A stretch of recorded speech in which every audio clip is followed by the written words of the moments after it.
3 full days have passed since the latest patch, so now we can really see what the meta is looking like. In this video, I will show you what are the best Hearthstone decks right now, so you have a better idea of what to play with and what you're playing against. And we're also gonna go over their mulligans, win rates, as well as some general tips with them. But don't forget, we're also gonna look at all of the other working archetypes for each individual class, so stick around to the end. If you're serious about Hearthstone, drop a like and subscribe to the channel. And don't forget you can hire me for some Hearthstone coaching. Before we get into the decks, let me regrow my hair quick so I can introduce you to today's video's sponsor, Brilliant. With the help of Brilliant.org, you can learn math, computer science, or statistics, or so much more in a fun and interactive way, which is honestly the best way to learn. This can even help you better understand the odds of you actually top decking that card you need, as well as what are the odds of the opponent actually having that removal against you in Hearthstone, and so on. What I love about Brilliant is that the courses are in bite-sized chunks, so you can learn as much or as little as you can depending on your schedule. And it also gives you that feeling that you have actually accomplished something meaningful, and it has thousands of courses to choose from. Brilliant makes learning feel a lot more like a game, and you're actually learning by doing, with different, cool interactive problems. And even if you get stuck on a certain problem, there are useful tips that are gonna get you through. To try everything Brilliant.org has to offer you, for a full 30 days, you can visit my link, brilliant.org/Kris05, or you can click on the link in the description. The first 200 of you will get an extra 20% discount off Brilliant's premium subscription, so go ahead and check it out. But now, let's check out the decks. You are not prepared! Looking at the meta for the last 3 days, you can see that Hound Hunter and Totem Shaman are actually tier 1 right now, but Pure Pally is actually at a close third, and it's at the top of tier 2 right now, so the nerfs didn't really kill it as much as people actually thought. Evolved Shaman is also looking interesting, same goes for Tadia's Druid, and Rage Warrior is not bad at all, Unholy Death Knight's pretty nice, and Relic DH as well. And if we look at the top 1000, we can see Undead Priest is actually at the top, but when you switch over to decks, it's not actually even represented, so I'm really not sure if this is too accurate right now, but maybe it's worth checking out some Undead Priest in Top Legend. Outcast Demon Hunter on the other hand is looking very strong right now, and same goes for Relic DH right there. But the rest are a bit more low represented, so there's that. The first deck on the list is gonna be Hound Hunter, and it has really been strong, even after the nerf to it, with Hope of Kel'Thuzad going down to only 3 attack, as well as Pozic going down to a 4/4. We are seeing a little bit of differences in this list, however, and we have one less star power in order to fit in Queen Ashara, but you can also consider including Lor'themar in here if you want to have better odds against things like control decks. There are a couple of other changes here as well, and we have a couple of costume singers that draw you secrets, and the secrets you're running here are a Hidden Meaning as well as Wandering Monster. And what you had to cut out for this is the legendary +1 to arcane spells, as well as the 2 mana deal 2 damage to a minion and draw as many cards. And we're also no longer running the 1 mana 1/3 Naga, which kinda feels bad to me, but this is what the stats show right now, and it is indeed the best performing Hunter deck from Diamond to Legend for the last 3 days.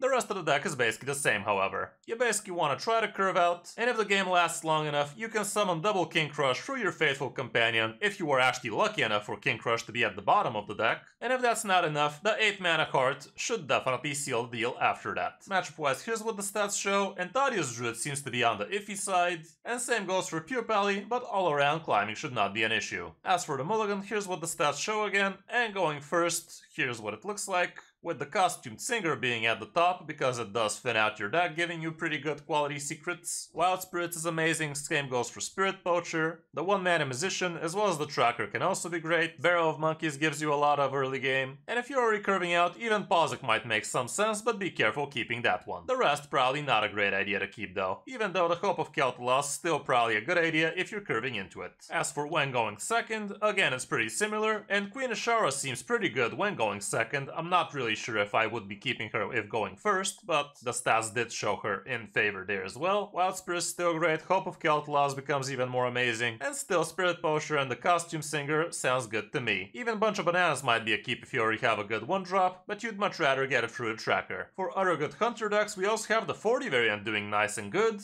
with just 1 less % win rate, and still a pretty decent sample size. We also have the old variant of the deck with the Arcane Conjured Arrow with a lot bigger of a sample size and still very respectable win rate. And there's also things like Face Hunter around, but their win rate is significantly lower than the Hound Beast Hunter, so keep that in mind.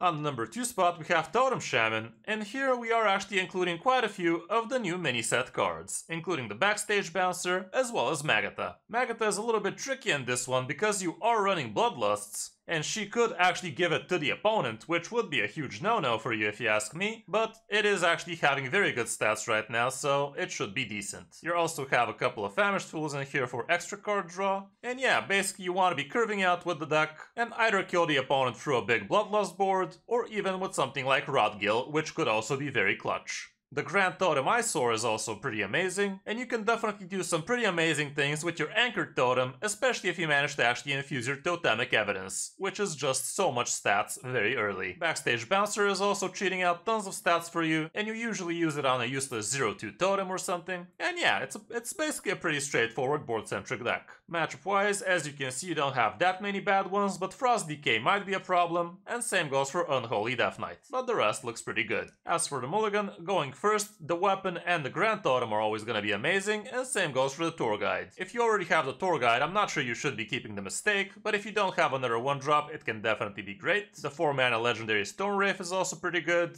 and if you already have Tour Guide, it's not horrible to keep the Amalgam as well. Magatha can also be great, and I do like the Anchored Totem too. Depending on the matchup, you might even consider things like Schooling and even Totemic Evidence, but try to already have the Tour Guide at least. As for when on the coin, it's literally the same thing, but even things like Famished Fool become a bit more keepable. Schooling, I do believe it should be a bit higher on the keep list, especially when going second, so you have better odds of actually getting back on the board, but this is what the stats show. As for other good variants right now, Evolve Shaman is also looking pretty decent, and there are quite a few variations of Totem Shaman for you to choose from as well. Big Shaman, however, is not doing too great, so you're probably better off staying away from it. On the number 3 spot, we also have Unholy Death Knight actually doing pretty well from Diamond to Legend, and it's actually represented in Top 1000 Legend as well, so it's definitely not a bad pick. This variant looks pretty similar to what it used to look like, but we are including Magatha in here because she's just such a good card draw tool, especially for decks that don't have that many spells.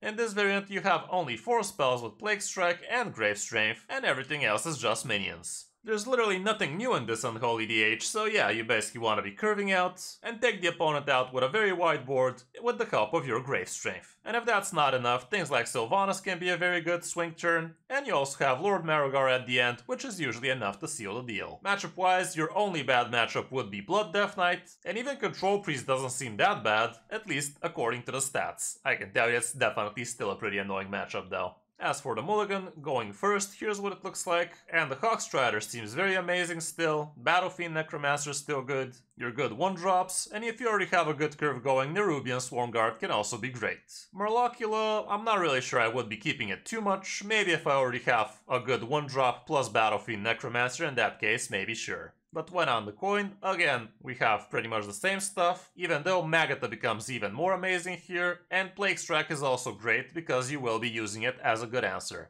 Against certain opponents, you could even consider Sylvanas, especially if you already have a decent curve. For other good Death Knights right now, Frost Death Knight is also seeing a rise in popularity once more, and the power level is not bad either. Blood Death Knight is also still pretty amazing if you know what you're doing with it. There's also an Unholy variant which relies more on Death Rattles, which include the new Yelling Yodeler as well. But yeah, it's basically variations of these 3 archetypes.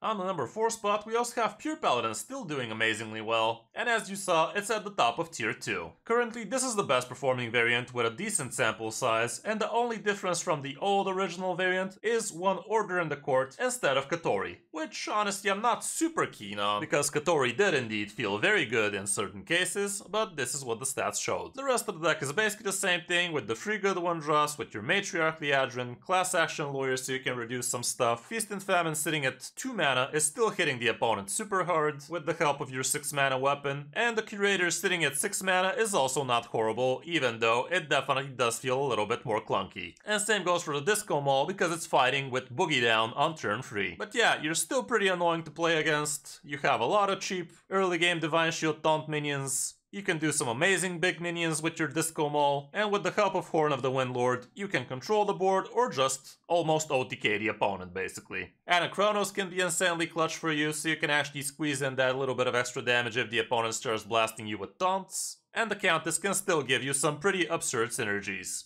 Matchup-wise, here's what the stats show, and honestly it doesn't even show any bad matchups, but Unholy Death Knight was a traditionally bad matchup for you, so I would be afraid if I see Unholy against me. For the mulligan, here's what it shows, and I'm not really sure it's showing the correct stats just yet, because Purator at 6 mana is probably not as amazing going first, but you still want a good 1-drop, your Boogie Down, the Disco Mole, and if you already have a good sticky minion, Hand of a Doll can also make the cut. As for going second, again good 1-drops, the Weapon, Boogie Down, Curator should still be good going second here, and even things like Class Action Lawyer could be decent as early game tempo. As for the other good Paladin lists right now, some are still running things like Funkfin, plus your Jitterbug, as well as Buffett Biggin, and there's also a Dancing Paladin out there still, but as you can see, it's definitely not very good.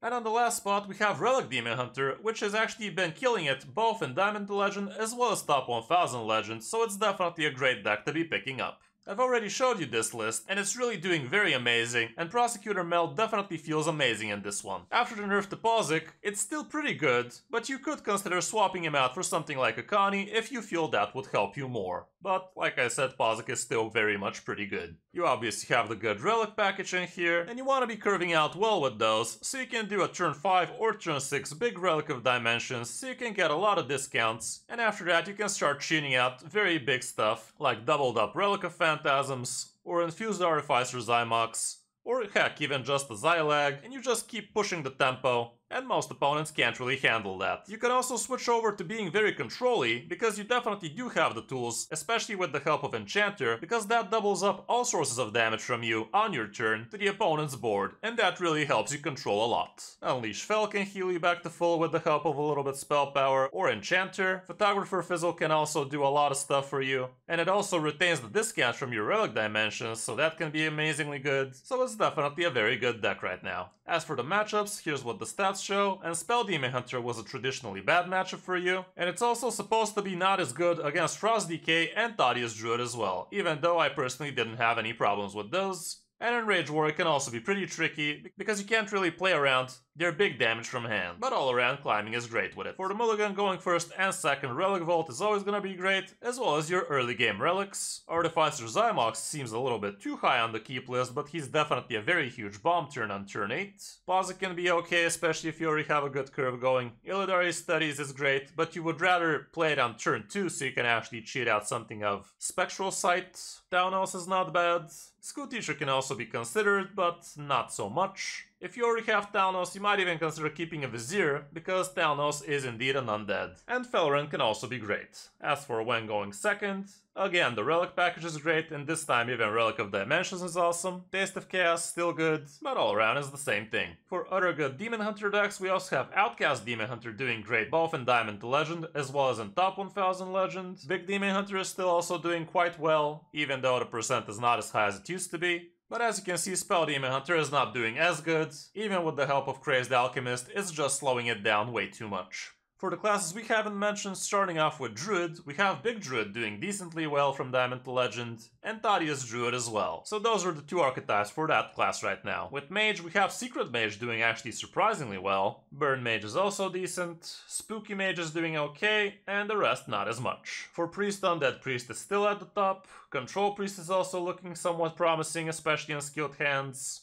As for Rogue, Secret Rogue seems to be the best performer with a small sample size. Miracle Rogue is also doing okay in Top 1000 as well. Weapon Pirate Rogue is also doing okay-ish. And those are the three archetypes for the class. As for Warlock, Thaddeus Warlock is doing okay, as well as Imp Warlock with Thaddeus included again. And for Warrior, Menagerie Warrior and Enrage Warrior are doing best. Riff and Roll Control Warrior, not as much however. So that's gonna be it for this top 5, guys. Hope this helps you figure out what you want to be playing in the post-patch meta. Don't forget to check out brilliant.org through the link in the description. Thanks for watching. I'm Kris05, and I'll see you in my next video or stream.